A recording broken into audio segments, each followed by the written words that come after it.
Hello, Maeve. Hello, Aoife. Hi, Aoife. Hello. Good evening. Good evening. And hello to everybody who might be watching. Whoop, sorry, that was a cat that just jumped off my lap. Welcome to this evening's Access Hacks session about King Lear. So tonight we are going to look at King Lear and his relationship with his three daughters, Goneril, Regan, and Cordelia. And I suppose it's worth mentioning that the three of us have a history together with this play. As we mentioned last time, Jonathan and I worked on this together, and indeed Maeve was a part of that as well. We had Jonathan as Lear and Maeve as Regan. And that was your second time being in the play, right? That's right. I was Cordelia about 12 years ago. So the next step, Goneril, the natural progression. Aging through the daughters. Exactly. As I said, next up, Kent. So you've had a pretty deep relationship with the play for over a decade now. And it's extraordinary coming back to it again and again and seeing it through the perspective of different characters, and what a different experience that is. I know it's the sign of a truly great play that, you know, when you sit into a different character's chair or you know, climb into their shoes, what you see is like a complete 180 on what another character might see. And that is really, really true, I think, of King Lear. And certainly I think age has an awful lot to do with it as well. Cordelia's actions as opposed to Regan's actions, as opposed to Goneril's actions, and how they relate to the stage that they are in their lives and the experiences that they've had up to date, I think all inform their actions. And that's something that I had absolutely no grasp of with the first time around playing Cordelia, and slightly more grasp on when I played Regan. But now, as I drift towards the Goneril years, I certainly can see the experience of having a father like Lear from the perspective of those three different women, and what a different experience that has been for each of those women. And I think it's important to remember that when looking at the play, because I think it's very easy sometimes to get bogged down by the ugly sisters trope that I think Regan and Goneril have been saddled with for so long. But I think the closer that you examine the play, the more you realise that they are not unjustified in their initial action toward Lear. What follows, perhaps, is a step too far. However, the initial action, I think, is coming from a real human place rather than a place of just pure, unfounded evil, you know. Yeah, absolutely. You know, and I think what you say about, yes, any great piece of art in general, certainly any great play, should be able to feel completely different depending on the character that you're sitting into and looking at the play through their eyes. But perhaps especially with this play, and perhaps it's especially crucial to do that with this play, because as you say, even people who don't know the play that well, who might not have seen it or who know it a little bit, we all have this cultural knowledge of the kind of stock characters of the two older evil sisters and the younger, lovely, innocent, honest sister, and the father and the storm. Like, if you know nothing else about Lear, you know those couple of things. Yeah. We tend to get bogged down by the epic sort of royalty of King Lear. And, you know, it is ultimately a family drama about two families that just happen to be in the upper echelons of society, but they're all as fallible as any one of us. And that's the great lesson that Lear learns ultimately. Humanity. Yeah. You know, he's called divine and anointed and all those things, but ultimately he has feet of clay, which he discovers. Yeah.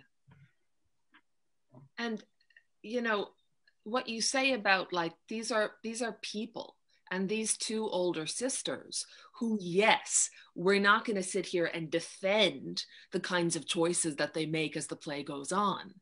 But even those choices came after they were set on a certain course by the stuff that transpires in the first scene. And one could say sort of everything that happens in the first act is setting all the cars on the tracks. And it's going to be hard to get off the tracks to a great extent due to what's been put in place in that first scene, in the first act. The stakes for them are incredibly high as well. You know, you're talking about territories, countries, and power, which is intoxicating. Yeah. And what we might do, and what we might spend a lot of this evening doing, is having a look at this first scene. Because in a way, again, these kind of iconic things that we all share in sort of a collective idea about Lear. We think about the first scene, and we think about Lear calling his closest people and his daughters to him to demand these declarations of love so that he can divide the kingdom among these three daughters. And we all have this idea of the shape of that scene and what happens. But, you know, I think it's useful to start out, and Maeve, when the three of us were talking earlier today about all this, you know, you made this really good point that the play doesn't actually start with Lear saying, my daughters, tell me how much you love me. How does the play actually start? The play starts with two characters, Gloucester and Kent, coming on talking about these two other characters we haven't met, Cornwall and Albany. And they initially, they're not sure which way the territories are going to go. One is saying, I thought Lear liked one more than the other. And then another character is introduced, who is Edmund, who is Gloucester's son. And an interesting thing happens, which sets up the idea of child and parent, that relationship, and the effects of that on a person and what that can do to a person, which is that Gloucester, the Earl of Gloucester, has two sons, Edgar and Edmund. Edgar is born within wedlock. He is, quote unquote, I hate this term because I myself was born out of wedlock, but he is the natural son. And the other son, Edmund, is termed a bastard because he was born out of wedlock. Kent and Gloucester, these old comrades, colleagues, you know, they seem to have quite a jocular, jovial friendship. It seems like quite an open relationship that they have. They've known each other for a long time, and Gloucester has to introduce Kent to his son, Edmund. And he says, he doesn't say anything about his character. What he says is that I had great fun in the sack making him. And he's been away for 9 years and he'll be heading off again soon. As the person who is sort of the brunt of that information, Edmund, as it progresses, you realize he has a big chip on his shoulder because he feels that he should be entitled to the same amount of respect, mostly, as his other brother, which is why he goes ahead and, you know, plots the downfall of his father. But ultimately, from a psychology point of view, all he wants is love and acceptance. He's never gotten it, and I'm sure he's well used to being referred to as the bastard son in a jovial way. Now, just because his father delivers it jovially doesn't mean that Edmund is receiving it jovially. So that's a very long-winded way of saying that the play, it does not start with Lear. It starts with another family who follow a kind of a parallel trajectory as Lear and his daughters. Beautiful, beautiful. And as you describe, just like with Lear is going to do in a couple of seconds after this scene, Gloucester, he plants this poisoned seed of illegitimacy that grows within Edmund and grows within the course of the 5 acts of the play to terrible result. So absolutely. Yeah. And as you say, it's that beautiful thing where Shakespeare takes about a page or two, has this little prologue scenelet at the beginning of Act 1, Scene 1, that almost gives us the micro version of the geometry that we're about to see played out in the first scene. And then, as you say, these two geometries of two different dysfunctional families play out over the course of the whole play. Yeah. And intersect here and there, and try to intersect in other places. Yeah, it's fascinating. Beautiful. And just to touch on, because again, and this isn't about Edmund, this isn't about Peter, these are about the daughters, we get that, but you know, the sons, as Maeve said, have so many resonances with the daughters and those relationships. But you know, when you talked about him wanting to be loved, and we think about one of the last lines, I'm probably going to start crying. One of the last lines that Edmund says after he has done terrible things and betrayed all sorts of, if not everybody he knows in the play. But as he's dying, he's, yeah, right? It says Edmund was beloved. Yeah. And then he wants to make good after that.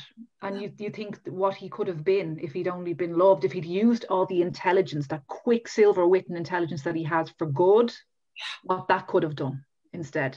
Yeah.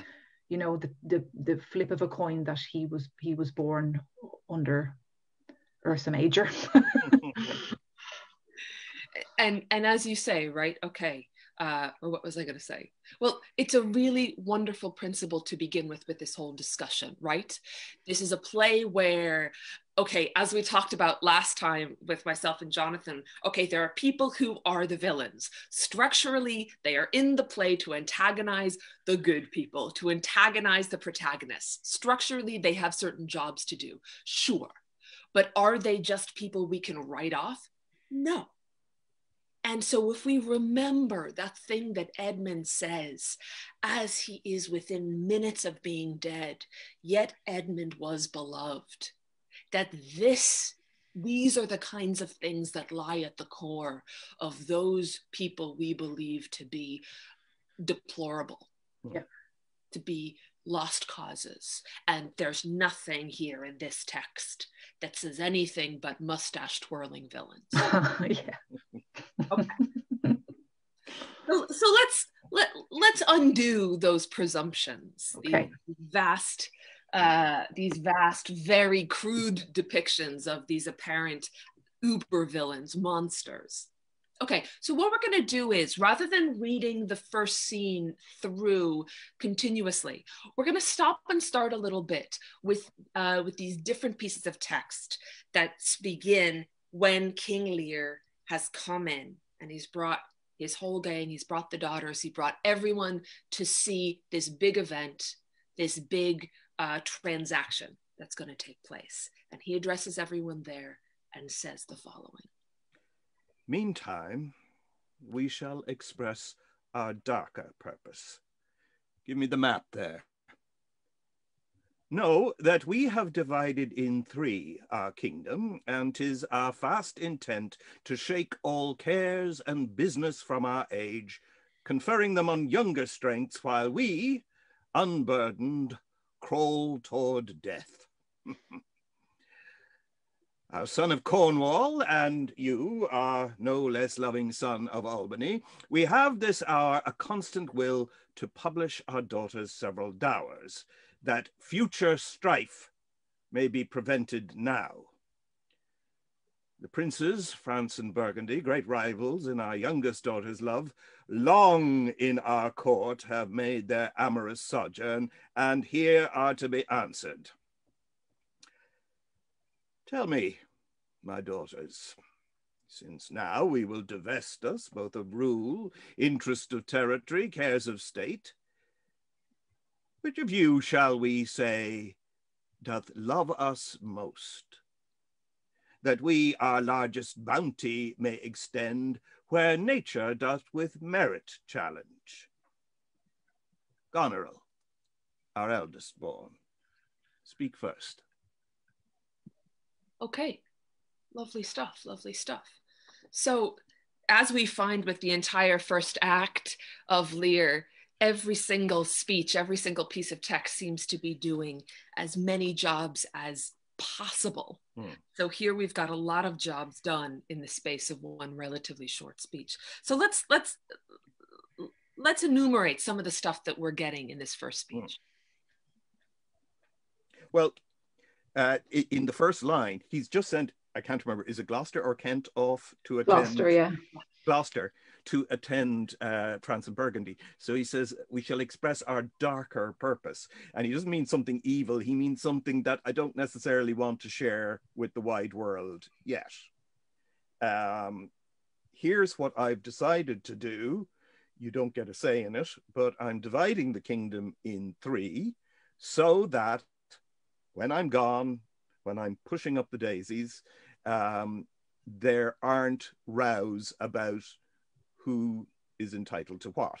So ever the control freak, Lear says, no, I'm deciding who gets what, and there'll be no argument and there'll be no fuss. So, and it's interesting, he couches it very much in addressing his 2 sons-in-law, that this is what I'm doing with my daughters and their dowries, and I'm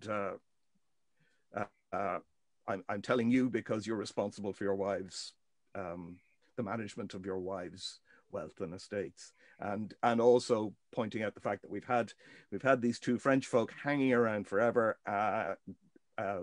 trying to decide between them and us who is going to marry Cordelia. We're going to sort that out now, and then the 3 husbands will be told what they're getting. End of story. Yeah. And, you know, as you say, the control freak, assuming the worst, that future strife is inevitable. Yes. Between these different powers. So yes, he could run the country as well as me. Yeah. And like we were talking about earlier when we were talking about this scene, and I brought up that the fact that he mentions the word death. He talks about crawling towards death. And you talked about, right, the choice that you made when you played Lear. That, well, do you want to? Well, just that both to put a bit of distance between him and the thought, but also because he fully expects everybody in the court to go, oh, Your Majesty, you're not going to die for years and years yet. And nobody does. So it falls a bit flat and he has to go on. Brilliant. So we've got this. And one thing that is useful to keep in mind as we're going forward in the scene, right? And something we've talked about is, does anybody know that this is what he's called everyone here for? Okay, maybe we know that there's a division of the kingdom or something like that there's some question of preference and how is this all going to pan out or whatever. But this pageant of love declarations, there's nothing that tells us that the daughters have had any warning about this, right? Except for literally right now when they're asked to produce. Yeah, I often wondered, was it that he was going to make his decision, or Cordelia was going to make her decision about whether it be France or Burgundy? I wondered, was that the event? Or is that also a surprise? Is the culmination, is all these decisions, are all these decisions sort of coming at once out of the blue? Have they been preparing for this? It's something I've thought about a lot, is what you've just asked, Eve, is how prepared they are.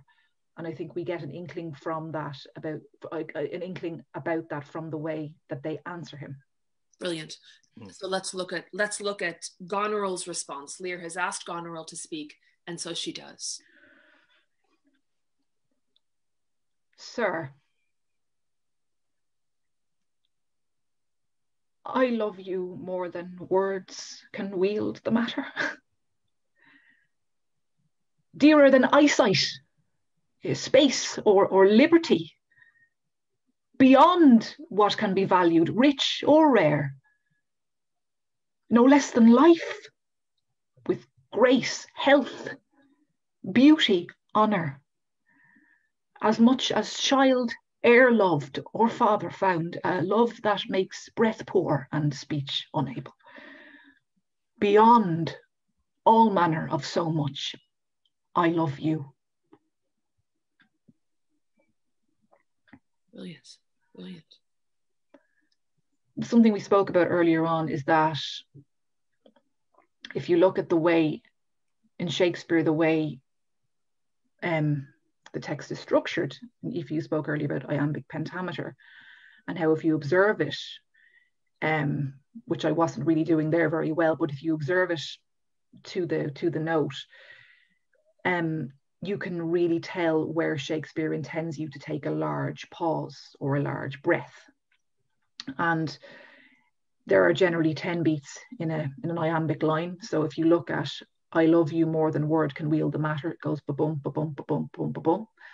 That's one line, but there is a sur just before that, which means that either fits into the previous line, our eldest born can speak first, ba-bum, bum, sir, or else there's another huge pause of 9 beats before she speaks.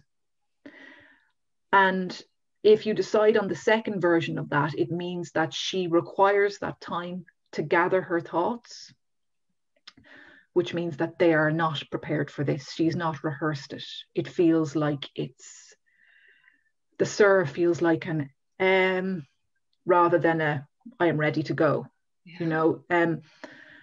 And the first thing she says is I love you more than words can wield the matter. So she's saying, I don't have the words. And I always imagine in my head, is she thinking, so please don't make me keep going. Oh, I have to keep going. Okay. I love you more than sight. What else is there? Oh, I love you more than space. I love you more than my own freedom. I love you more than what can be valued. I know you value riches, so I love you more than all that stuff. I love you more than life. So she's finding her groove now.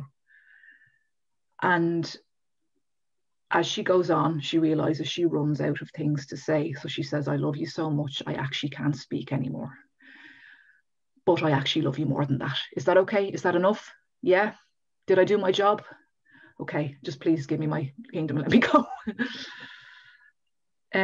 It doesn't feel like she's, well, let me tell you how much I love you. I don't think it's that calculated. Brilliant. Yeah. Yeah. I'm sure you'll agree also, Aoife, that dramatically it's far more interesting if nobody's expecting this. If not only it catches everybody on the hop and everybody is on the edge of their thrones, wondering what's going to happen next, but also that it's an indicator of how unstable Lear is, that suddenly in the middle of what should be a cut and dried process, he says, but enough about that, tell me how much you love me, and whoever loves me the most wins a prize. Yeah. Yeah, exactly.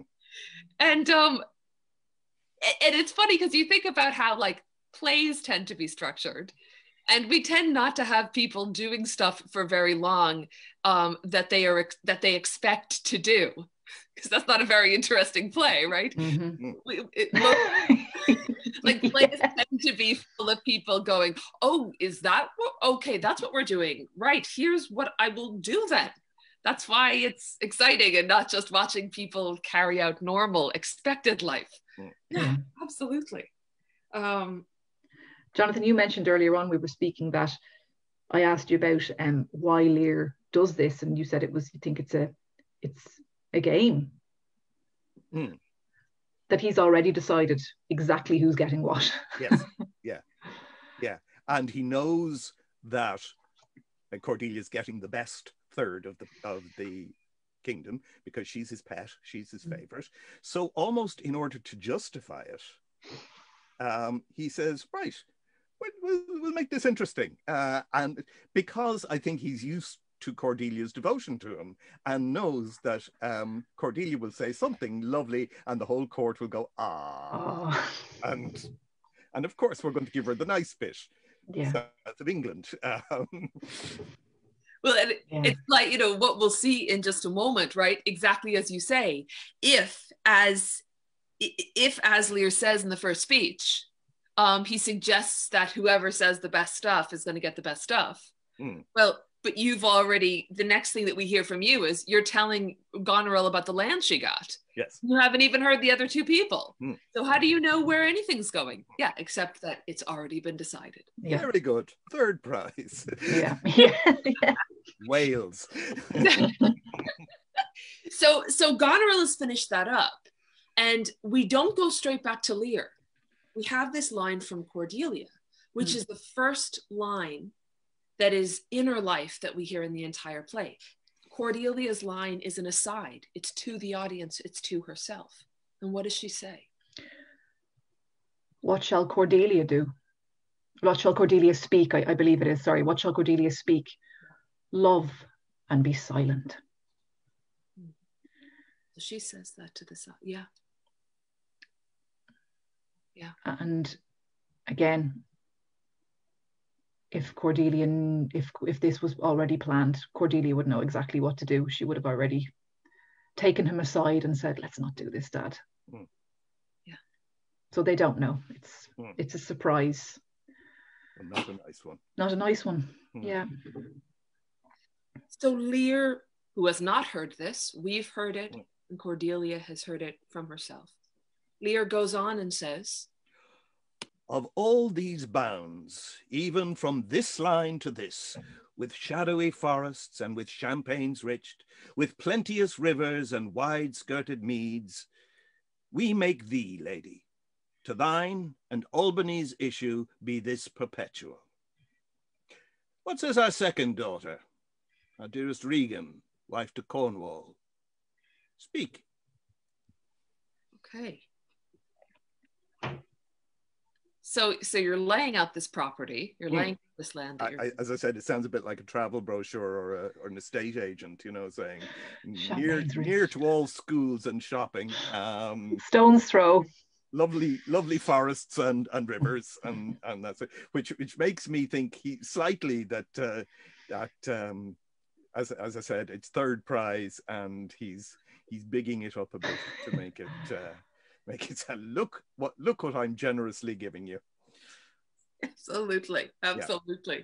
But also, there's from something we'll discuss later. There's a little dig in to thine and Albany's issue. So it's not just for the two of you to enjoy. I want grandchildren, and I want the line to continue. Yeah. And that's something that definitely comes up later on. And I think it's a sore spot for Goneril, particularly to have that said to her in public. He doesn't say it to either of the other two. But her being the eldest, and we can gather from the play that herself and Albany are not newlyweds. They have been married for some time. And there is no evidence that they have children. And I think that that's probably troubling for her and for Lear. And I don't think he deals with her as compassionately as he should do in that regard. Yeah, absolutely. Yeah. And then we move on to Regan. Sir, I am made of the self-same metal that my sister is, and prize me at her worth.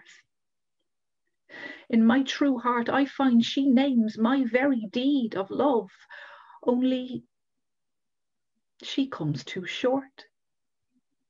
That I profess myself an enemy to all other joys which the most precious square of sense possesses, and find I am alone felicited in your dear highness love.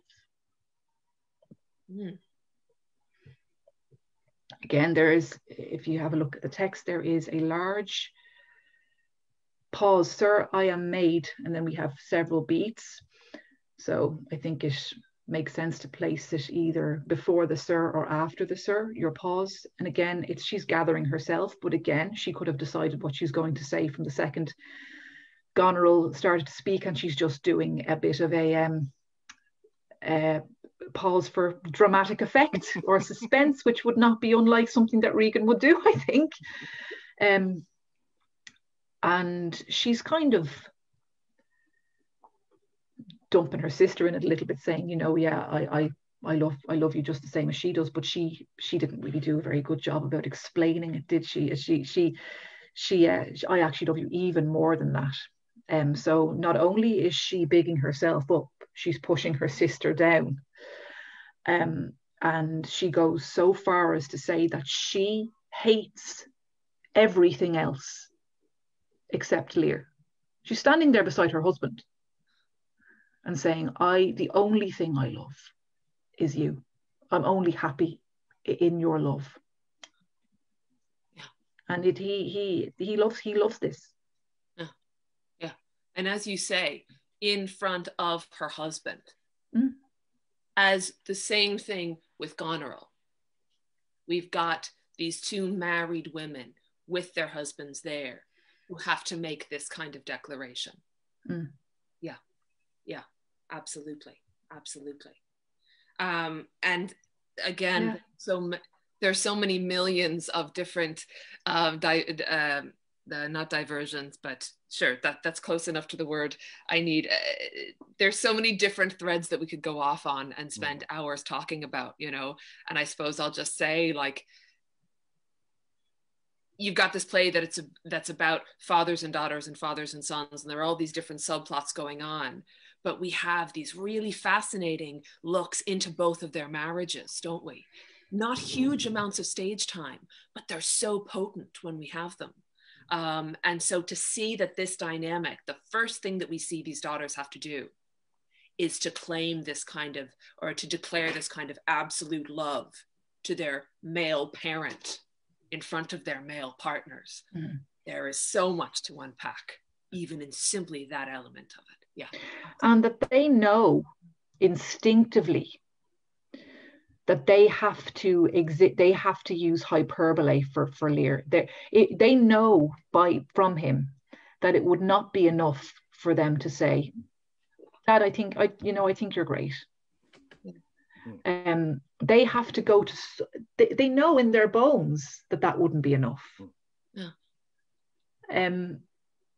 What does that say about the nature of that relationship, and about that, you know, what he needs from them, what he needs from the world, and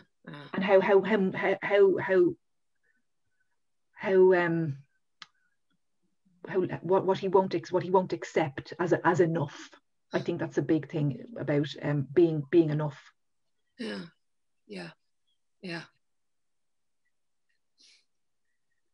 And it's funny, we've already talked about how one of the last things that Edmund says is, yet Edmund was beloved. And here, the beginning of the play is about Lear's insatiable need to be told how much he is loved.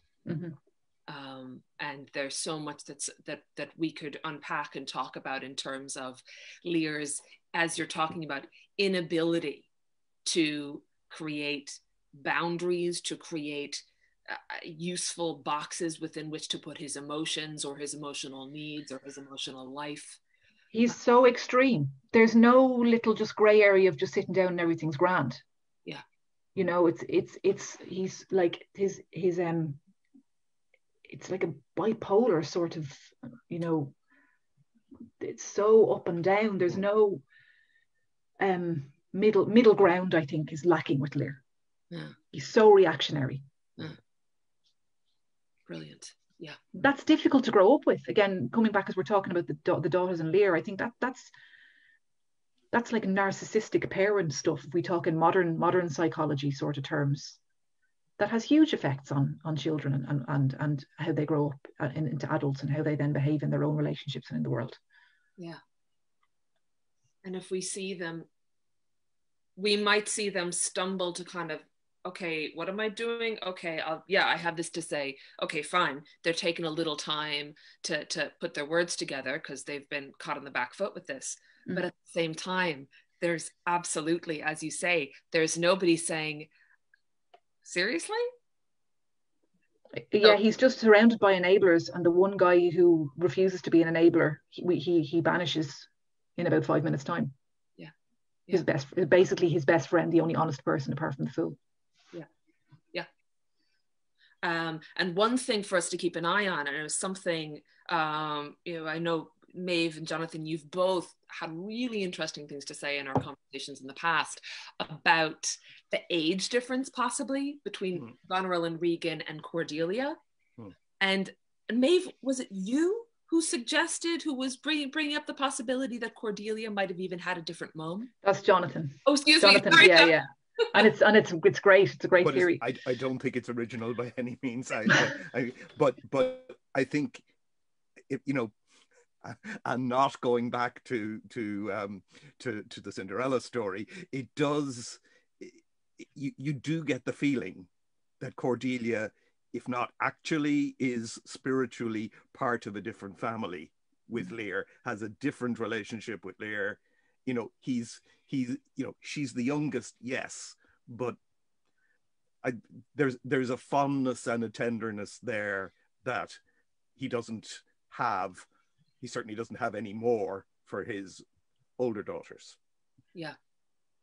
And if Cordelia has experienced that different kind of relationship with her dad, and if she's that bit younger and the older sisters have learned a different way that they are expected to be, and a certain kind of pleasing, or as has been pointed out by many folks before me, the relative absence of any mention of Mrs. Lear, of Mommy Lear.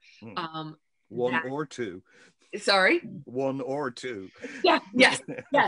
So how much have these older daughters, or perhaps especially Goneril, the eldest, how much have they had to be mommy to the other daughters? Or how much have they had to give some of the wifely support to the father because he hasn't had that woman in position? So they've had that emotional labor, not only of a daughter, but perhaps of a partner, and doing all those things. Okay. So Regan has just said this. And again, we have one of these private speeches by Cordelia that only we hear as the audience. And she says, "Then poor Cordelia. And yet not so, since I am sure my love's more richer than my tongue." And from her perspective, again, especially with what we're talking about, her experience might very well lend itself to this perspective. What are they doing? Yeah, I mean, I think that I don't know what you think about this, Jonathan, but I don't get the sense that Cordelia necessarily agrees with Lear all the time. I don't think they necessarily just go around agreeing with each other all day long. I think that she does call him out on things in a good way, but it's just, this is not the time to do it. And I think within bounds, he loves that because nobody else does. Yes, yes. He needs yes men, but he loves a no woman every now and then, you know, because, oh my goodness, oh the spark, the naughtiness of this. How dare you say that to your father? Aren't you dreadful? You know, but she's smart enough to know not to push it until the crucial moment comes where she decides. Well, we'll see what she decides, but yeah, I agree with you. I think she's, you know. And when we did it, Breffney very much played her as the angsty teenage daughter, you know, who sort of, you know, what wasn't putting up with any of this courtly nonsense. She's not afraid of him in any way, shape, or form, and the other two are. Yeah. I don't, not necessarily a physical fear, but they have a.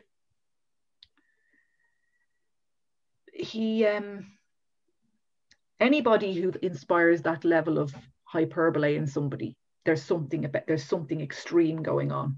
You know, there's nothing light about it. But she seems to have, whether it be age, whether it be different mother, she seems to have lived literally a different life to these other two girls. It's not just about she has a different character. I didn't think she sees the world in a completely different way because she was raised in a different way. She's also had a different relationship with him. He's given her things clearly in the way of affection and attention that he possibly hasn't given the older two. And there's something she says coming up that I think that I missed totally when I played it. That we'll come to in a moment, that I think is really key, but we'll get to it in a second. Brilliant. So let's go on to what Lear says. So Cordelia has had this private talk only with us. Lear hasn't heard it.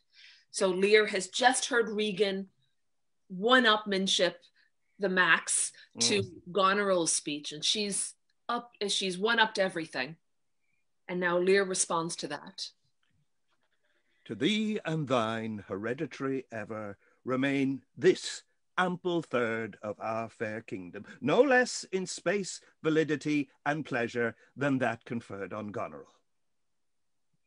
Now, our joy, although the last, not least, to whose young love the vines of France and milk of Burgundy strive to be interest. What can you say to draw a third more opulent than your sisters? Speak. Nothing, my lord. Nothing. Nothing. Nothing will come of nothing. Speak again. Unhappy that I am, I cannot heave my heart into my mouth. I love your majesty according to my bond, no more nor less. How, Cordelia? Mend your speech a little, lest it may mar your fortunes. Good my lord, you have begot me, bred me, loved me. I return those duties back as are right fit, obey you, love you, and most honour you. Why have my sisters husbands if they say they love you all? Haply when I shall wed, that lord whose hand must take my plight shall carry half my love with him, half my care and duty. Sure, I shall never marry like my sisters to love my father all. But goes thy heart with this? Aye, my good lord. So young and so untender. So young, my lord, and true. Let it be so. Thy truth then be thy dower. For by the sacred radiance of the sun, the mysteries of Hecate and the night, by all the operation of the orbs from whom we do exist and cease to be, here I disclaim all my paternal care, propinquity, and property of blood, and as a stranger to my heart and me, hold thee from this forever. The barbarous Scythian, or he that makes his generation messes to gorge his appetite, shall to my bosom be as well neighboured, pitied, and relieved as thou, my sometime daughter.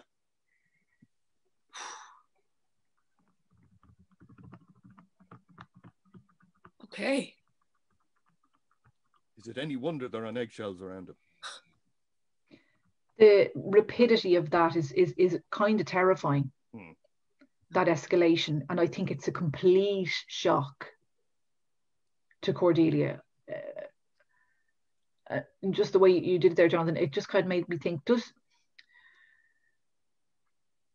I mean, we see later on in the play, he gets sick, you know, he gets sick.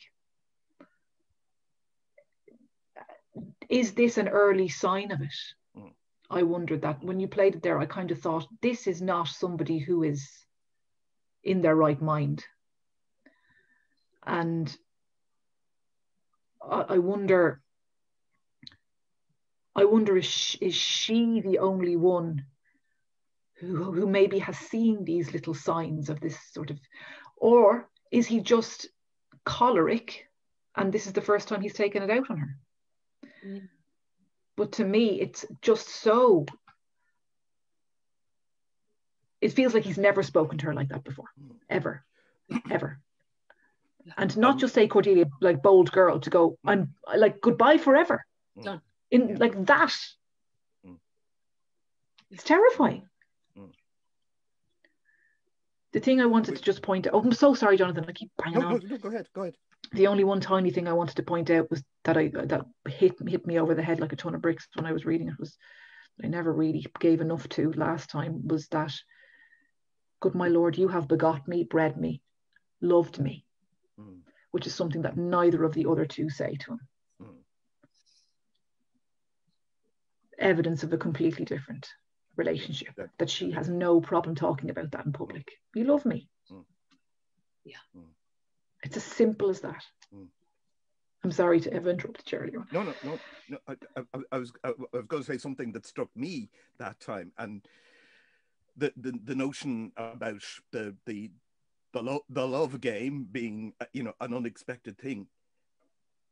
I think he's been hatching this, he's been nurturing this, as because he knows this is a big day, and wouldn't it be great if, you know, they say nice things, and then Cordelia says something nice, and I say, oh, you're my favorite, here's the nice bit of the kingdom. And he's been kind of sort of polishing this and burnishing this in his mind as a lovely daydream, and she ruins it, she breaks it in front of him, and it's such a disappointment. You know, I mean, how could you do that to me? Yeah. It's the first time she's let him down, probably. Yeah. And, you know, one thing, expectations, we always keep expectations in mind in any play that we're working with. But expectations, what each character, as you're just describing, what each character thinks is going to happen next as a result of what they say or do, seems especially pertinent when we think about this play in general, and certainly with this scene. And it's interesting. Kate has just shared a question from the chat from Fred, who asks, I was wondering if there is any significance to why Cordelia is very blunt in her response to begin with. Also, is there a reason why Lear suddenly turns on who is clearly his favorite daughter so quickly? And I think that's really connecting in with what we're talking about, with what each of their expectations are of what the response will be to what they say and do.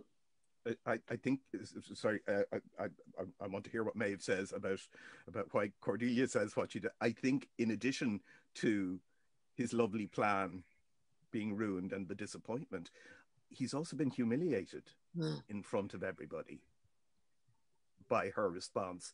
And certainly the way I played it was he's trying to laugh it off. He's trying to get her back. You know, he's making little jokes about, you know, mend your speech but mar your fortune. You know, you didn't mean that. Let's get back on script. And but he's conscious of the fact that however many people are in the room, even if it's just close family, he has been humiliated by the one he's set up in front of them as his favorite. Yeah. And it's interesting to think about that and the vitriol with which he responds to that humiliation. And you think about what happens when he goes to Regan's house, or excuse me, when he goes to Goneril's house. And in a similar fashion, she, in his perception, shows him up in front of a couple of other people. And what does he do in response? He curses her with infertility. So there is some incredibly strong response that he seems to have on a constant basis to this perception of humiliation, and perhaps of these women humiliating him. Yeah, absolutely. And just to answer that question from Fred, yeah, I don't know if I have the answer, but an answer is that, well, there's a few different ways of looking at it. First one is that she just won't play his game. She won't play this game because she sees it for what it is, a vanity game, and she thinks he's worth more than that. I also wonder if he had asked her first, would it have happened differently? She knows her sisters very well. She says it at the end of this scene. I know you what you are. She knows they don't feel this way about Lear. Yes. But they go up there and they profess this, rubbish. And I think she feels that no matter what she says now, it will come across as phony as them two. Yeah. And I think she's also, another perspective on it is that she is a woman of deed and not of word. If we see what she does later in the play, she goes straight to him. She gets her armies. She does things. She doesn't say things. Yes. Yeah. And if we see at the end of this section, Regan and Goneril, they say, "What are we going to do?" Oh, we'll think about it. No, we have to do something. They're not. They don't come from the gut. They come from the head more, and Cordelia comes from the gut. She's more about action than words. She thinks love is demonstrated and not flowery language. Beautiful. Yeah.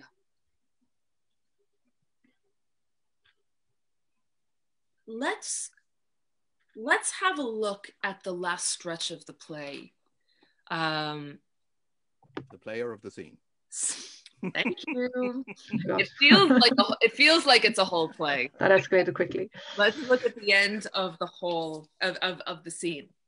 And what has happened is, as was mentioned earlier, Kent, basically right after where we stopped with what we were just reading, Kent goes, "Lear, stop, you gotta stop."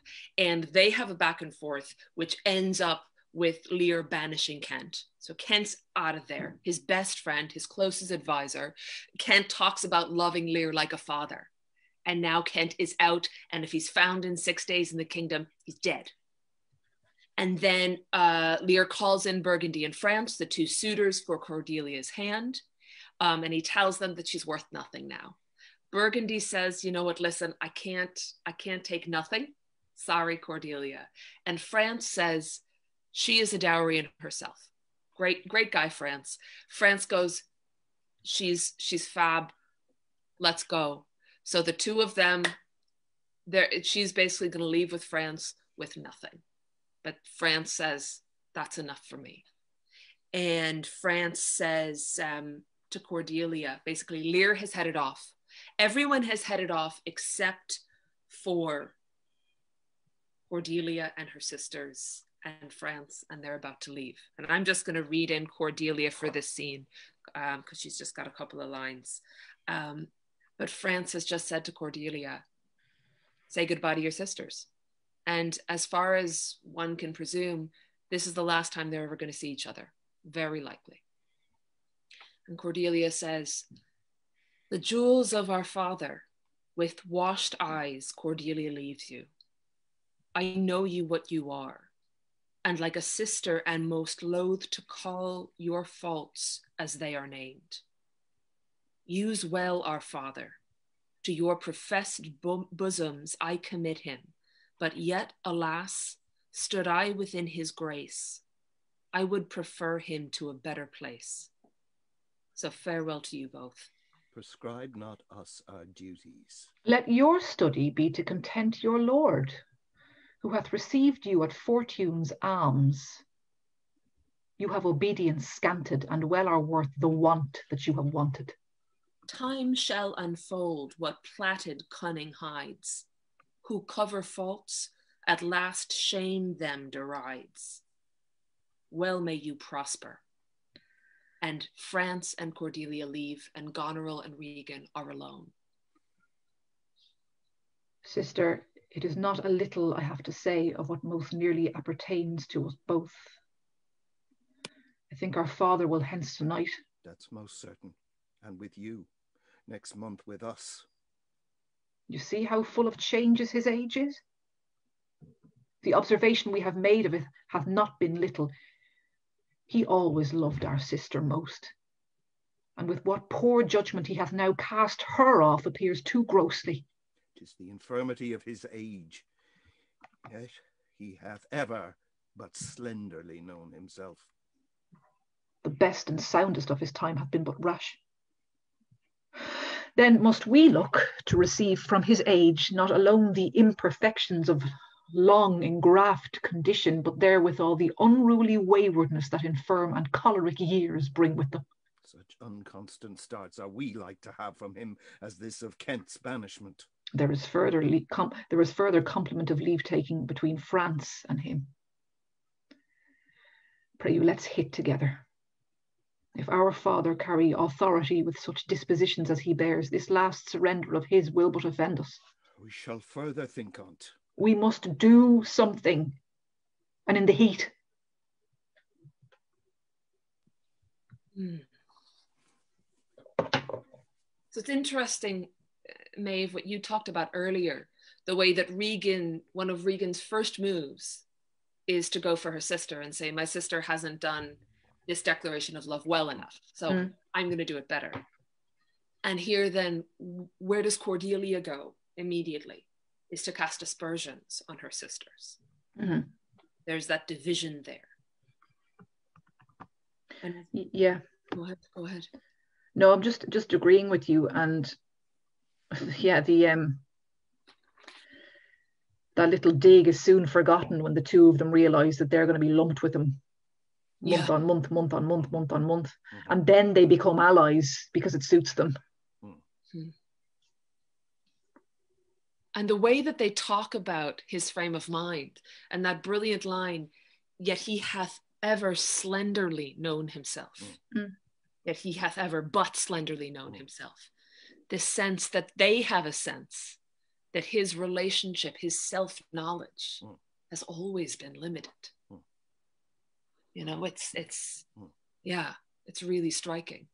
I think we touched on it the last time, that basically that self-awareness is a grace note that Lear hasn't had to bother with as king, because whatever comes into his pretty little head, people have to do anyway. So he hasn't had to measure himself against other people's feelings. Yeah.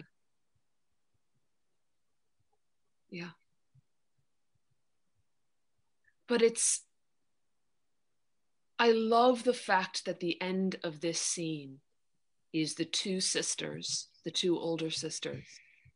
And Shakespeare could have very easily turned this into a mustache twirling epilogue of this scene. And they could have spent the time going, well, we got one over on him, or what a fool he is, or whatever number of things. And what he leaves us watching them talk about is, this is a problem. Yeah, how are we going to deal with Dad? Yeah. He's on one. What are we going to do? And they're in their rights to have that conversation. And I don't think there's any villainy going on. It's how are they going to deal with it? Absolutely. Yeah. Yeah. There's not one mention of everything they've just gotten. The focus, the issue at hand, the job at hand is to deal with the big problem called Dad. We may own a third of the kingdom, but he's living in our house. Yeah. We talked about this a bit earlier when we were having a chat, that, you know, Lear, he says, I'm going to get rid of, I want no responsibility, but I want all the blame, all the parties. I get all the good stuff, but you do all the work. Yeah. And I'm coming with 100 of my closest friends. Yeah. And their horses. And their horses. Yeah. One part that we jumped over in the interest of really looking at these interactions with Lear and the daughters is exactly that part where he talks about the terms now. He's not just abdicating all power, all title. He's still king. He's going to be staying with Regan 1 month, Goneril the next month, and they're going to have to deal with all the hospitality for him and, as you've said, the 100 Knights, which become the issue and become the breaking point for the two relationships with the older daughters. You know, we've spent the hour talking about this first scene, and in a way, it's the scene that a lot of people go, oh yeah, I know what happens in that scene. But I think for the three of us who have had a lot of occasion to look at this play in production, as audience members, as readers, all sorts of things, there are things that we're continuing to discover and figure out and try to understand, of all the layers of information and relationship and circumstance that Shakespeare gives us in these interactions, right? Yeah. Plus the fuse for every bomb that goes off later in the play. Brilliant. All around the stage. Brilliant. In this scene. Yeah. And I think that's part of, you know, not the elder daughters not coming to some conclusion about what they're going to do. They think there's a problem. We'll have to think about this. So it's one of the long fuses, you know. Edmund lights a fuse, you know, Gloucester lights a fuse, Kent lights a fuse, Cordelia lights a fuse. So it's pyro. Even the fuse, which I love, because there's so many of these things where like it takes a million hours to even get a hold of how many subplots are going on in this play. But we have the whole element that there's this actual foreign power that starts to make incursions on this territory, which is France. And why does France do that? Because he hears of the issues going on between Albany and Cornwall. But it's mentioned right here. The fuse is here. When Goneril says there is further compliment of leave taking between France and him. Who's the him? It's Kent. So Cordelia, who's married to France, she's been kicked out. Kent has been kicked out. And that's this whole other subplot that directly feeds into the denouement, the sort of how everything ends up at the end with all the battles and this huge violence that happens at the end. That's also there, even though we don't even we blink and we miss it because of all the other drama going on in front of our eyes. But it's all at work there. All the wheels are turning. Yeah. But, you know, I think, and it's something that I've learned so much in my conversations with the two of you over years, as well as over the last couple of days. And I learned from every time I return to this text and look at it again. And as you said, Maeve, earlier today when we were talking, every time you read this play, you see something you didn't see before. Every time you hear it, every time you see it, is how much you can never decide you've figured out any of these characters. And you can never, you reduce any of them at your peril. Yeah.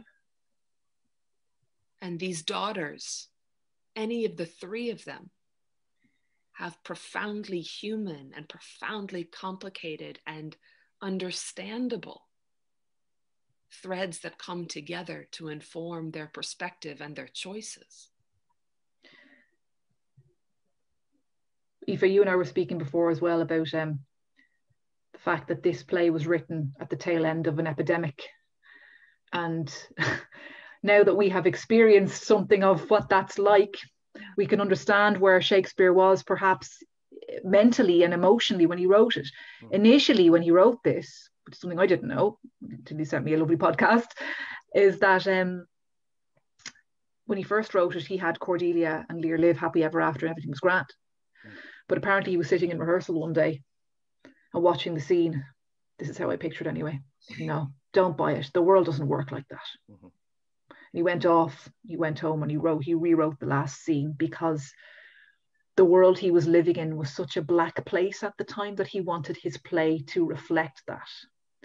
And I think the way things are at the moment in the world, although thankfully they are getting a little bit better, certainly over the last year, I think we can get a feel of the atmosphere of the time and how he wanted that to sort of bleed into the domestic story he wanted to tell. That's beautiful. And what's remarkable about that, within the darkness and within the profound sorrow and loss and unfulfilled possibility of relationships where people just don't say the right thing to the person until it's too late.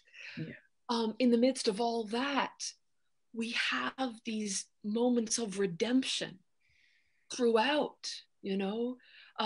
When Lear says to Cordelia, when they're reunited, almost too late, and that it is too late, when he says, you know, you had cause to hate me. And Cordelia says, no cause, no cause. And all sort, you know, when Edmund and Edgar, when Edmund says to Edgar towards the end, we are brothers, even after everything that I've done to you. And there's something so beautiful and powerful about the darkness that you describe. And he goes, no, source material, the story of Lear, happy ending. No, this is not a happy ending. And yet, even in the darkness, the human potential exists of transcending the rage and the hate and the distrust and the anger and the betrayal. And people keep, as they're about to die, as they're seeing death, they're finding ways to touch one another before the darkness arrives entirely. That's lovely. Yeah, it's really beautiful. Folks, thank you so much. Thank you. Thanks very much. It's always a pleasure to talk to you two about this play. And I think this won't be the last time. Fingers crossed. Well, and listen, I think, you know, as we talk about the sadness that is at the end, I think we have to acknowledge some real sadness in our community, in our performing community this week. And, you know, Jonathan and Maeve and I spoke before our session about the fact that we wanted to take a moment at the end of our talk to acknowledge the passing of two members of our profession, of our community. I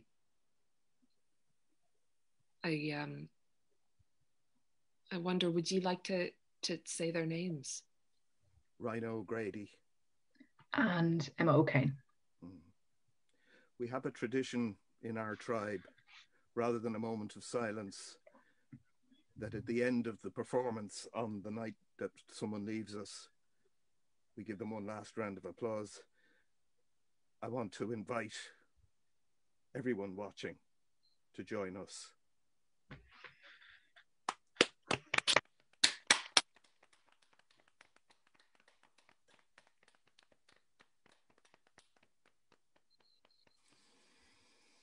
Thank you so much to you.